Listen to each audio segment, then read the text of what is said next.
कल जब से पटना के गांधी मैदान में नीतीश कुमार के नए मंत्रालय का गठन हुआ है और उस मंत्रालय के गठन में 26 नए मंत्रियों ने शपथ ग्रहण लिया है और उस मंत्रियों के लिस्ट में नीतीश मिश्रा का नाम गायब हुआ है, तब से सोशल मीडिया से लेकर के मीडिया पे एक भूचाल सा मचा हुआ है। ऐसे बाढ़ सा आया हुआ है आर्टिकल से लेकर के सोशल मीडिया पर पोस्ट का, जिसमें ये ऐसे प्रतीत हो रहा है कि अब जब चूंकि नीतीश मिश्रा बिहार के इंडस्ट्री मिनिस्टर, उद्योग मंत्री नहीं बचे हैं, तो ऐसा लग रहा है कि बिहार का उद्योग का विकास ही रुक जाएगा। ऐसे लग रहा है जैसे पिछले 1-1.5 सालों से जब से ये मंत्री थे तब से बिहार में इंडस्ट्री की बाढ़ आई हुई थी और इनके जाते ही सब कुछ रुक जाएगा। अब जब चूंकि इंडस्ट्री रुक जाएगी, फैक्ट्रियां नहीं लगेगी, तो यहाँ से मजदूर लोग पलायन करेंगे। इस तरह का पिक्चर क्रिएट किया जा रहा है। लेकिन अभी तो मंत्री पद गया है। हम तो यहाँ तक कह रहे हैं कि अगर कोई इनके पीछे सही से लग गया ना तो इनका विधायकी भी चला जाएगा। और ये कोई हम आज नहीं कह रहे हैं। 1 महीना पहले जब चुनाव शुरू हुआ था अक्टूबर में, जब इन्होंने अपना चुनावी हलफनामा चुनाव आयोग को 18 तारीख को दिया था, तभी हमने ये कह दिया था। क्योंकि जो इन्होंने चुनाव आयोग को हलफनामा दिया है उसमें जो जानकारियां इन्होंने चुनाव आयोग को दिया है उसमें से कुछ जानकारी इन्होंने छुपा लिया है। खास करके इनके ऊपर जो FIR हो रखा है उस FIR की जानकारी इन्होंने छुपा लिया है और उसके ऊपर 1 महीना पहले हमने X पे पोस्ट भी किया था। आज हम उस पर वीडियो बना रहे हैं। हालांकि इसके और भी बहुत सारे पक्ष हैं। हमने ऐसे भी पोस्ट किए थे जहां पे हमने बताया था कि कैसे ये अपने गांव में, अपने क्षेत्र में लोगों की जमीन कब्जाए हैं। हमने ये भी बताया था कि कैसे ये एक पोखर को कृषि का जमीन बता करके इन्होंने बेच दिया।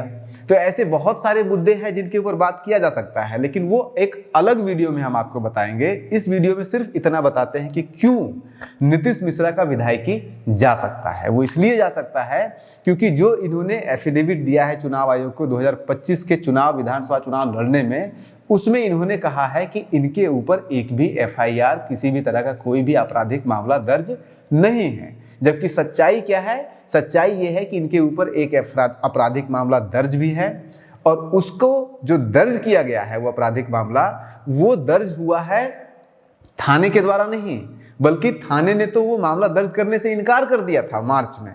लेकिन उसके बाद जिस व्यक्ति ने ये FIR किया था या करने का प्रयास कर रहे थे, उनको पटना हाईकोर्ट आना पड़ा। पटना हाईकोर्ट ने जब आ करके पटना हाईकोर्ट ने रूलिंग दिया कि नहीं, इनका FIR दर्ज किया जाए, तब जाकर के मई में ही FIR हो गया है। मई में ही इनके ऊपर FIR हुआ। 13 मई को इनके ऊपर FIR होता है पटना हाईकोर्ट के इंटरवेंशन के बाद। और उसके बाद फिर अब तक उस केस में 3 बार हियरिंग हो चुका है। 1 अगस्त में हियरिंग हो चुका है, 16 अगस्त को एक हियरिंग, 18 अगस्त को एक हियरिंग हुआ है, एक 30 अक्टूबर को हियरिंग हुआ है, एक 10 नवंबर को हियरिंग हुआ है और एक अगले हियरिंग की भी डेट आ चुकी है। तो ऐसी स्थिति में जिस FIR जो कि नीतीश मिश्रा के ऊपर किया गया है, उस FIR में हाईकोर्ट के निर्देश के बाद FIR दर्ज हुआ मई में। अगस्त से इनकी हियरिंग शुरू हो चुकी है, 3 हियरिंग हो चुकी है। और ऐसे मामलों को अगर इन्होंने अपने चुनावी एफिडेविट में छुपाया है, तो इस आधार पे अगर कोई चुनाव आयोग या फिर कोर्ट जाता है तो इनकी विधायकी रद्द हो सकती है। और ये कोई नया मामला नहीं है। ऐसी विधायकी पहले भी रद्द हुई। सम्राट चौधरी का 2004 में विधायकी रद्द किया गया था। हालांकि वो मामला कुछ और था, ये मामला कुछ और है।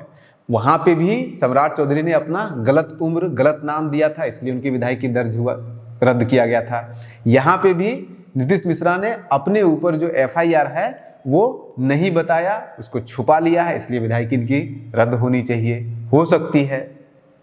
हम सिर्फ आपको यहाँ पे बताते हैं कि क्यों, वो केस क्या है, उस पूरा केस का डिटेल आपको बताएंगे। एक अन्य वीडियो हम आपके लिए बनाएंगे जिसमें हम आपको बताएंगे कैसे इन्होंने जमीन पे कब्जा किया है, पोखर की जमीन जो है उसको खेती की जमीन बना करके बेच दिया है, ये सब अलग बताएंगे। लेकिन यहाँ पे सिर्फ ये समझिए कि इनके ही गाँव में 2 मार्च 2025 को किसी की जमीन पे ये जाकर के तोड़फोड़ करते हैं या इनके समर्थक तोड़फोड़ करते हैं, कब्जा करते हैं। JCB वहां जाता है, वहां पे 3 तारीख को पुलिस आती है, 3 तारीख को इनके ऊपर FIR का एप्लीकेशन दिया जाता है। उस FIR का एप्लीकेशन देने के बावजूद पुलिस इनका मामला दर्ज नहीं करती है। उसके बाद फिर मामला हाईकोर्ट में जाता है। मामला हाईकोर्ट में सिर्फ इसलिए जाता है ताकि इनके ऊपर FIR दर्ज हो सके।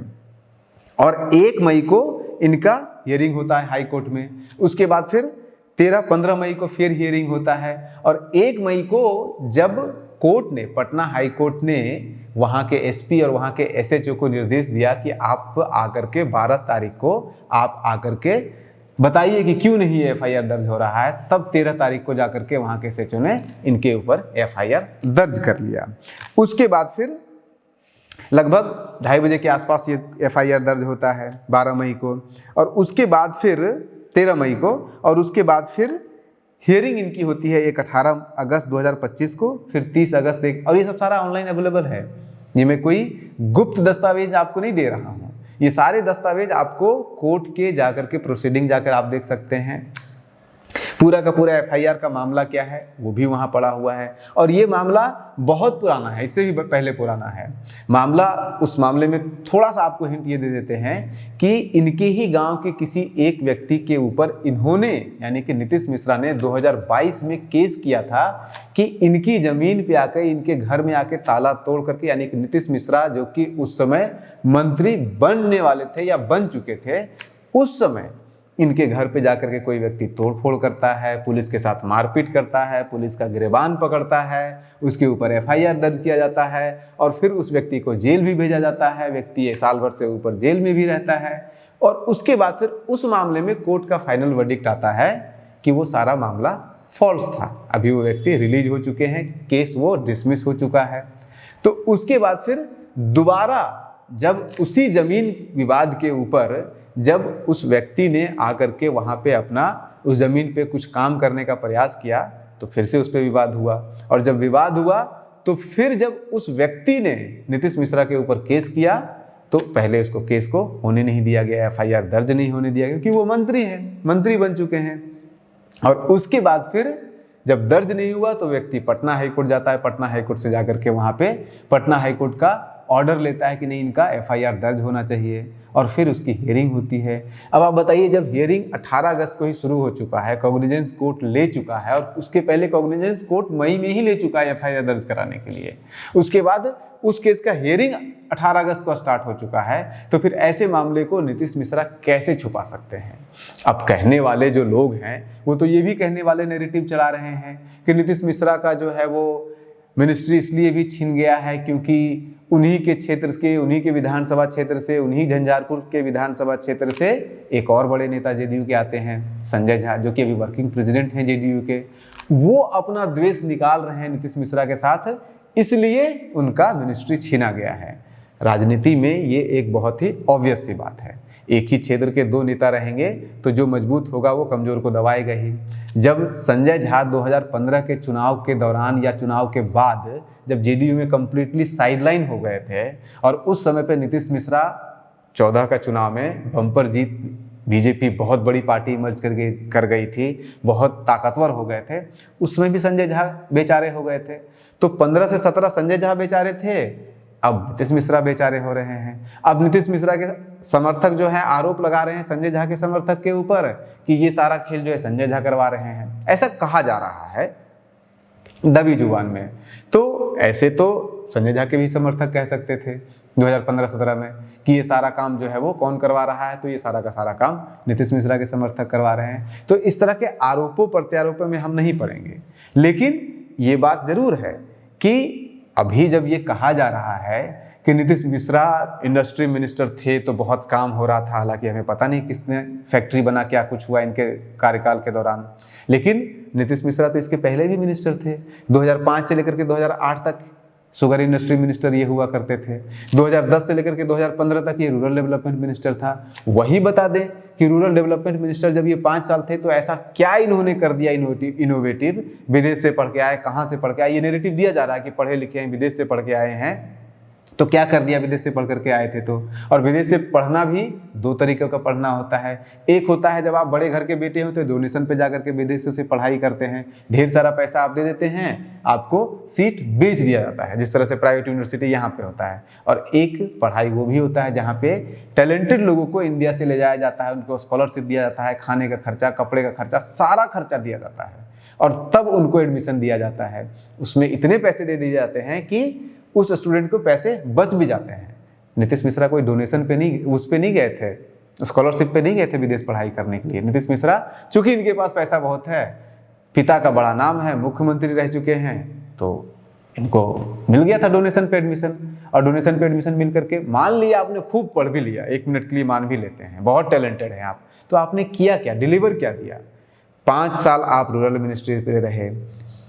जिस समय आप शुगर इंडस्ट्री मिनिस्टर थे तो 2003-04 में बिहार का जो शुगर प्रोडक्शन था वो 3.5 लाख टन हुआ करता था, और जब आपने छोड़ा 2008-09 में तो 3.5 लाख टन हुआ करता था 2003-04 में, और जब आपने 2008-09 में छोड़ा तो उसमें बिहार का शुगर प्रोडक्शन 3.4 लाख टन हो गया, यानी कि लगभग 0.10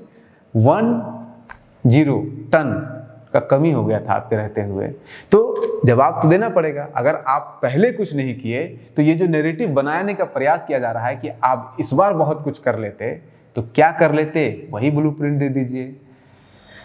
इस तरह के नैरेटिव बनते हैं, बिगड़ते हैं जिनके पास पैसा होता है। मीडिया भी कितनी खरीदी है, कितनी बिकी है, वो आपको पता है, और खास करके ट्विटर पे तो एक पूरी की पूरी आर्मी इनकी खड़ी हुई है जो इनके सपोर्ट में बोल रहे हैं, सपोर्ट में इनके बात कर रहे हैं।